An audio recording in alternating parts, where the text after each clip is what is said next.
Assalamualaikum warahmatullahi wabarakatuh. Pertama-tama, perkenalkan nama saya Rizky Setiawan dengan NIM 231031019. Nah, pada kesempatan ini saya akan membahas solusi fintech pada UMKM Toko Grosir Fadli Fajar untuk memenuhi tugas UTS dari mata kuliah Finansial Teknologi yang diampu oleh Ibu Nur Asisa Syam. Nah, langsung saja.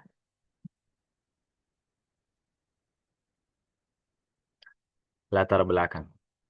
Yang melatar belakangi saya mengambil toko grosir Fadli Fajar karena toko grosir Fadli Fajar ini sudah menerapkan model bisnis yaitu bisnis to be dengan menyuplai beberapa produk dari produknya dengan menyuplai beberapa produk ke warung pengecer dan suplainya itu bisa dikatakan dengan skala yang besar. Nah, karena skala yang besar tentu volume transaksi tiap harinya itu sangatlah tinggi. Nah, perputaran barang terhadap kebutuhan pokok pasti juga sangat cepat. Nah, infrastruktur saat ini, di mana toko Fadli Fajar ini sudah mulai mengadopsi pencatatan digital dengan menggunakan aplikasi EPOS. Nah, namun ekosistem pembayarannya di sini yang bermasalah karena ekosistem pembayaran dari toko Fadli Fajar ini masih menerapkan cash dan transfer, belum menerapkan QRIS atau dompet digital yang lainnya. Nah, dari latar belakang itu adalah tantangan di era yang saat ini, yaitu kebutuhan untuk menyelaraskan kecepatan pencatatan sistem dengan kecepatan arus cash flow. Dari latar belakang tersebut, kita telah mengidentifikasi beberapa masalah. Pertama, masalah terhadap transaksi kasir, di mana jika antrian yang sangat panjang dan pelanggan kebetulan ingin melakukan pembayaran dengan transfer manual, pasti memberikan waktu beberapa menit hingga akhirnya transaksi tersebut telah selesai. Nah, dari hal tersebut membuat antrian yang lama semakin panjang. Nah, kedua ada risiko pengelolaan uang fisik dalam jumlah besar, bisa salah hitung dan lain-lain.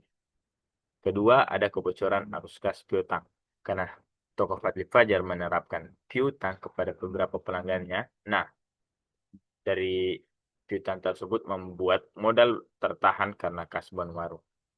Yang ketiga, penilaian kredit subjektif. Nah, dari program yang dia berikan piutang, nah, bisa dikatakan menjadi kurang efektif karena sulit membedakan antara pelanggan loyal dengan pelanggan yang benar-benar memberikan profit tertinggi kepada toko-toko tersebut.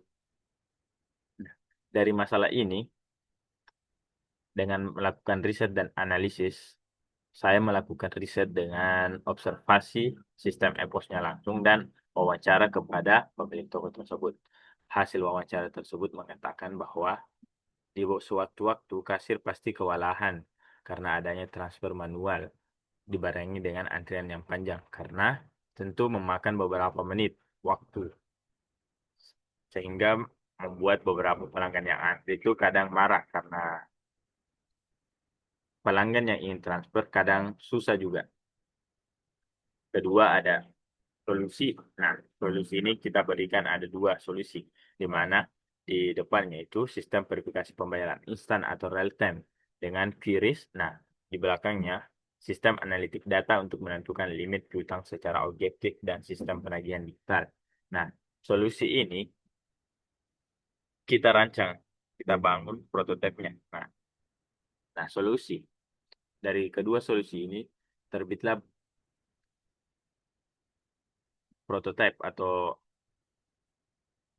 fitur. Nah, fitur yang digunakan itu pertama Fajar Connect, yaitu QRIS dinamis. Pada gambar di kiri ini, kita bisa melihat saat transaksi selesai, transaksi hampir selesai, ada pemilihan metode pembayaran. Nah, pemilihan ini ada tunai, transfer bank, dan QRIS. Nah, jika kita mengklik QRIS, otomatis akan menampilkan di layar barcode yang akhirnya bisa mudah di-scan oleh pelanggan. Nah, ini akan membuat beberapa waktu yang lama ini menjadi lebih efisien.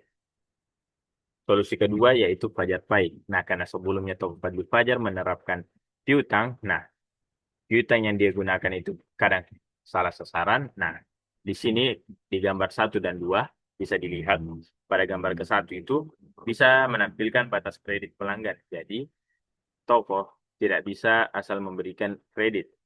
Ya, jadi bisa dipantau, Kak, berapa sih batasnya dan berapa yang sudah terpakai. Itu meminimalisir agar modal bisa terputar. Gambar kedua, tampilan progres kredit. Nah, di sini pemilik toko juga bisa melihat bahwa siapa sih pelanggan yang utangnya itu bisa dia bayar cepat dan siapa yang bermasalah. Dari ini bisa membuat pemilik toko lagi untuk mikir dua kali ke depannya baik apakah bisa diberi piutang atau tidak. Nah, di gambar ketiga ini untuk solusi kepada pelanggan. Nah, jika pelanggan yang kadang lupa, nah ini solusi yang paling cocok karena ada tampilan notifikasi tagihan. Nah, bisa dilihat jatuh tempo 3 hari lagi. 3 hari lagi. Nah, membuat pelanggan tahu, oh ternyata saya ada kredit. Jadi harus dibayar. Nah, itulah solusi fintech yang saya tawarkan kepada UMKM toko grosir pasti pajak saat ini. Lebih dan kurangnya. Mohon dimaafkan. Wabillahi taufiq wal hidayah. Wassalamualaikum warahmatullahi wabarakatuh.